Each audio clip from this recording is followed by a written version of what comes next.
l'Éternel parla à Moïse et dit, parle aux enfants d'Israël et dit, vous aurez un jour de repos, publié au son des trompettes et une sainte convocation.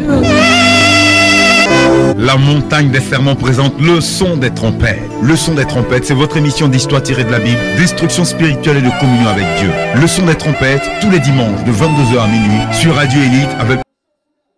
Le deuxième visiteur, c'est l'apôtre Évariste Louaou, qui est le fondateur de l'église Fana.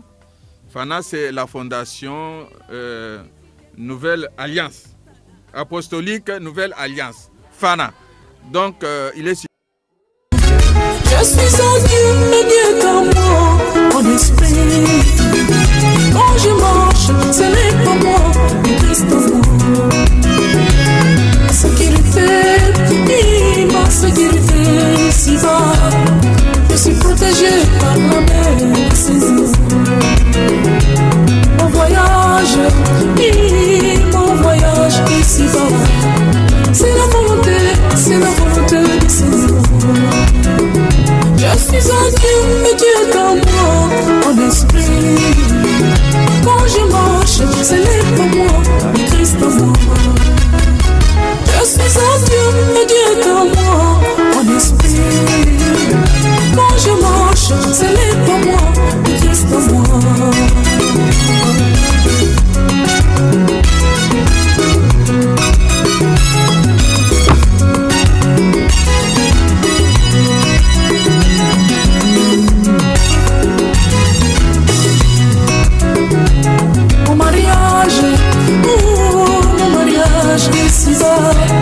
C'est la volonté du Seigneur.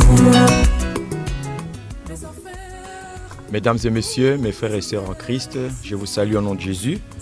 Je me présente à vous, je suis l'apôtre Évariste Louaou, le président de la fondation Fana. Et je suis aussi le président de l'Union des missionnaires congolais ici en Côte d'Ivoire. Je suis marié, père d'un enfant. Mon épouse s'appelle Mapriwalo Nicole et mon fils Enilove Pangui.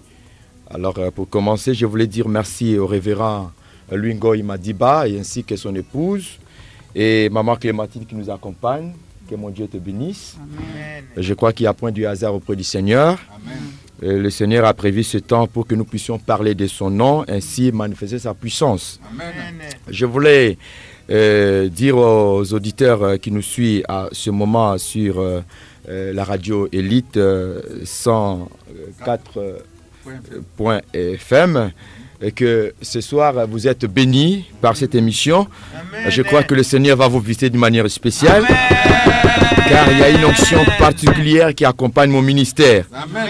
Je voulais t'assurer, mon frère, ma soeur, toi qui m'attends de près et de loin, si tu as des problèmes et tu es lié, tu as un esprit d'envoûtement qui dérange ta vie, ce soir, je viens te parler d'un Dieu puissant qui libère et qui affranchit, qui va apporter la solution à tes problèmes. Amen. Crois ce que je te dis ce soir, car cela vient de la part du Seigneur. Amen. Si vous me permettez, je voulais vous parler d'un thème très important sur la prière, mais plus précisément, je parlerai d'un thème bien précis.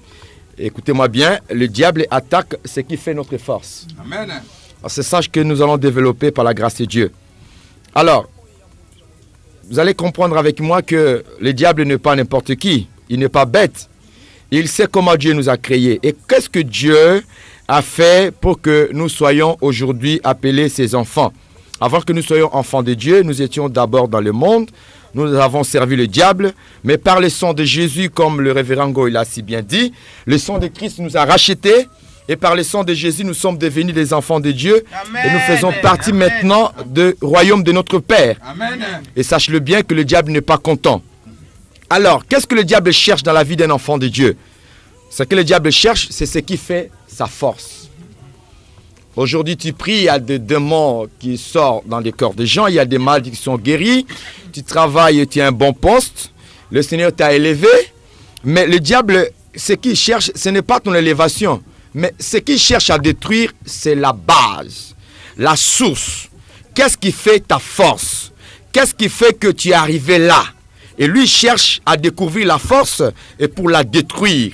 Et voilà pourquoi, si nous lisons un peu dans le livre de Juges, au chapitre 16, le verset 6, et là-bas nous voyons le cas de Samson. La Bible nous dit ceci, Delilah dit à Samson, dis-moi, je te prie, d'où vient ta force, ta grande force, et avec quoi il faudrait te lier pour te dompter. Voilà la préoccupation de Delilah. Delilah fut un instrument que les Philistins ont utilisé pour capturer Samson. Samson fut un personnage que le Seigneur a utilisé à son temps.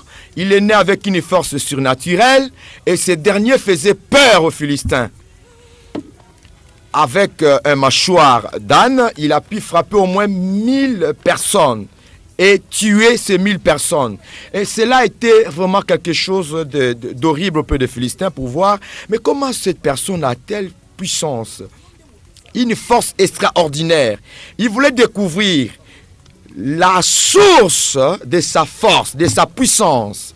Et la Bible nous dit que